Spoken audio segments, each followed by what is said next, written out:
Today on the patio, we're gonna take this gorgeous looking piece of meat. This is a 45-day dry aged prime bone-in New York strip, and we're gonna turn it into this. We're gonna do it on the Yoder YS640S. It's gonna be delicious. If you haven't had steak in a while, be careful, this one might make you drool. What's up, barbecue fans? My name is Jake, and today is all about steak. I realized, hey, it's been a little while since I've done a steak video on the Yoder. Today is the time to fix that, and we are using a gorgeous piece of meat here. Let's talk steak first off. Number one, do not go buy some skinny, thin piece of meat. That will not cook well. This guy here is a good solid inch, maybe almost an inch and a quarter. This is the absolute thinnest piece of meat I would cook when it comes to a steak. Look, not everyone can eat all this. That's perfectly fine, but you can cut it in half and share it. You are further ahead to get a big old piece of meat. Lots of times I order in 2-inch thick cut boneless New York strips, and I just split them up. When it's that thick, it cooks more evenly, it cooks easier, and you have less risk of overcooking it. If you're gonna buy yourself a nice piece of meat, you don't want to overcook it, right? So with that being said, nice piece of meat, don't be buying your steaks in the grocery store. There's 3 different types of steak out there, or beef out there. There's select, there's choice, and there's prime, and you get into Wagyu and stuff like that. But those are the 3 main. In your grocery store, most grocery stores is going to be select. You're lucky to get choice. That is the bottom of the rung. Personally, I prefer to order it in and get yourself some prime. And if you can, get yourself some dry aged.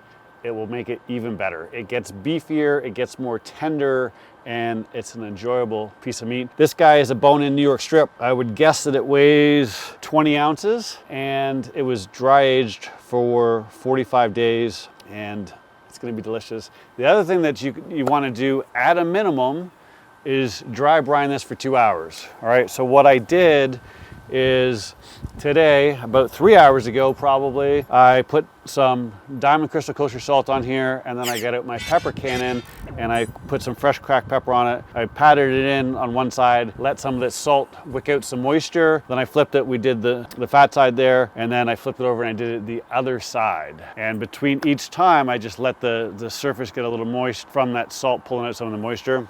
And what happens there, that salt pulls out the moisture and then it just kind of wicks it back in, and you get salt deeper into your meat.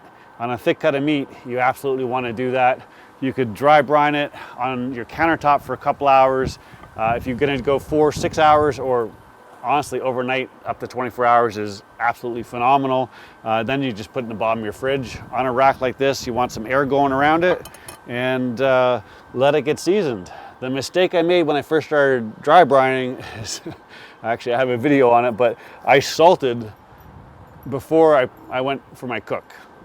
Don't salt again. You're salting it once. If you do that, it will be horrible. I learned that the hard way on an expensive piece of meat, which kind of sucked. But I believe that failure is life's greatest teacher, so I'm all about making a mistake and learning from it. So we've got our Yoder running today. It's already set to 250. I had another cook going, so I've dialed it down to 250 degrees, and it is just settling in. We're at 244 right now, so we're at a nice temperature that I want. We're using some Bear Mountain oak pellets today. That's gonna give us a little bit of a smoke. We don't want a heavy wood here, right? Because we don't really want to smoke our steak. A little bit of wood flavor is okay, but we're not trying to smoke it. So we're going with something light like oak, which nicely complements beef.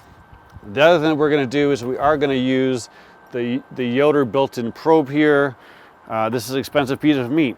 I don't want to overcook it.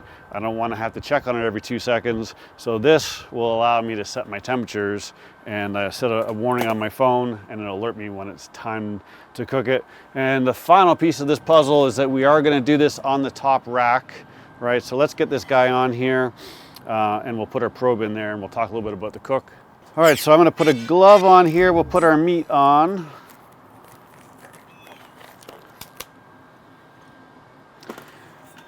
And what we're going to do is we're going to go right here in the top of the rack. I'm going to put the bone side away from me just so I can get the probe in here properly. And I'm going to go in, I'm trying to get right to the middle, right? An accurate temperature there. Keep it parallel to the grate, and there we go.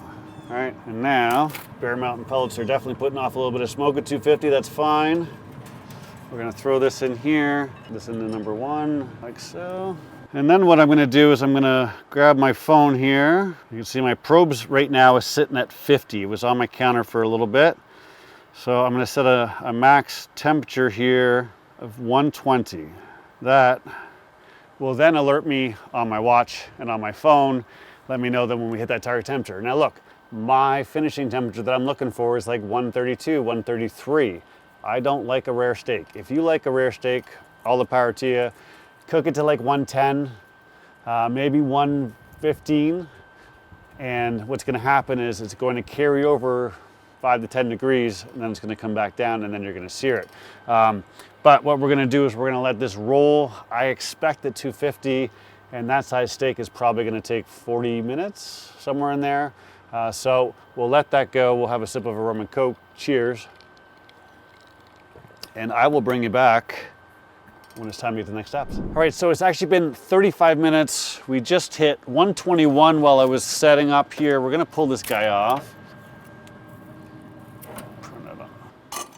Pull it out without burning my hand. Close this up for a sec. As you can see, it doesn't look too spectacular yet. It looks exactly how it should. Now what we're gonna do is we're going to rest this guy for probably about 10 minutes, and then I'm gonna come out, I'm gonna fire up my Yoder, and we're gonna get into sear mode. Now look, the Yoder goes up to 600 degrees.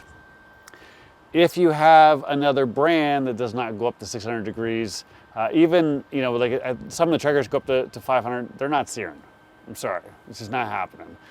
The way that they're set up is the firebox is in the middle and it's much further away, so it's not gonna happen. So if you don't have that option, you can get yourself a, you know, you guys have seen me use it before, but this is the full size gun, but I also have the short sous vide gun. You can use the short sous vide gun from Grill Blazer Grill Gun and sear it off that way. You can take this inside and put it in a cast iron pan and get it a good sear. You can put it on another grill or something like that. You've got some options. In my case, we go up to 600 degrees, so I'm gonna do it all on here. The one thing I'm not gonna do is you can get some grill grates for your Yoder and many other grills out there. I have them. I'm not gonna use them today. What I'm gonna do is I'm gonna open up that firebox and let the flames do their job. But what I like to do is I like to let this rest first. Some people will go from here directly into a sear and then they'll rest. I like the texture a little bit better if I wait now and then I sear and then I eat it right away. So we'll wait about 15 minutes and then we'll get into sear mode. All right, so it's been 15 minutes. As soon as I turned off the camera, I came over to my Yoder and I dialed it up to 500. Not because I want this to be 500 inside, but because I want a bunch of pellets to come in there and burn a big fire. The other thing I did is I took out the left bottom grate. I'll show you why in a second. And then when I took this guy in, I put some beef tallow on both sides just to help give it a little bit of flavor, but it also will aid with our sear. We want to get a nice sear on this guy. We are ripping at 451. Let me bring you over here. Now this is going to be a quick sear. I'm not using grill gates. I don't really enjoy the thick band that a grill grate puts on. I know they became popular with the SCA events and all that stuff, but it's not how I cook my steak. So I don't use it very often. Often what I'll do is I'll flip them upside down and I'll use the flat side and use it more like a griddle than grates. You can use it on steak as well, but you can also just open up the firebox and let the flames rip, which is what we're gonna do right now. So over here, we're gonna put our glove in. As I told you earlier, I removed 1/2 my grate. If you've got the standard grates, just remove a couple of them so you can get in here. And then what I'm gonna do is I'm just opening up my firebox here, right? We've got a beautiful fire there. This is gonna be super hot. And what we're gonna do, we're gonna put that guy right up here, right over that fire.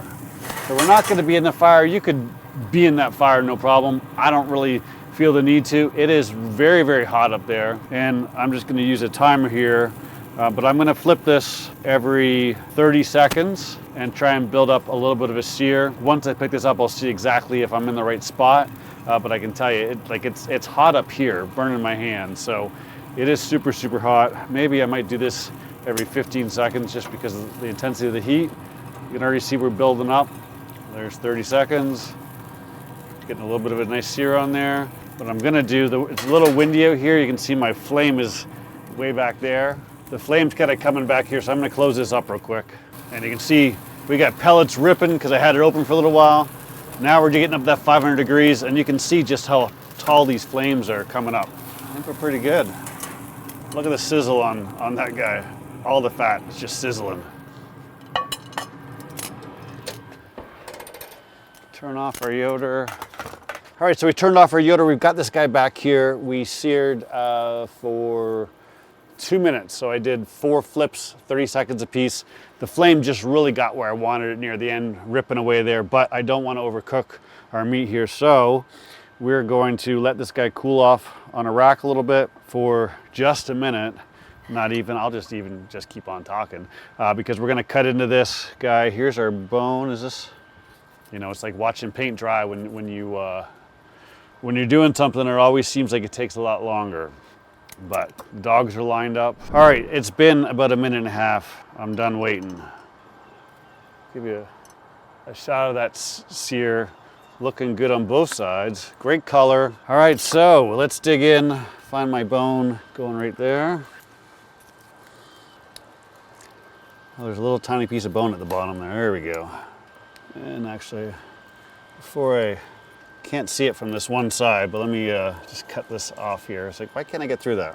But as you can see, we've got edge to edge pinkness. Definitely very, very juicy. Exactly what we're looking for. Smells good.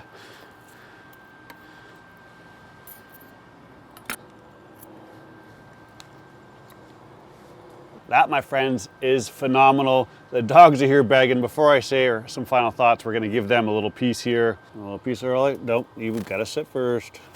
There you go, good boy. All right, Cookie, your turn.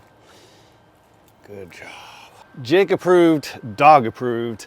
If you try this, I guarantee you'll approve it too. Just a quick reminder, start with a good quality piece of meat. That is critical to having a great outcome. Perfectly cooked, great sear on the outside.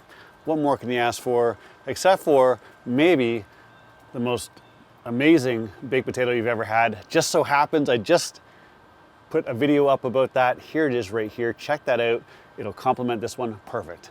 Thanks as always for watching. I'll see you soon.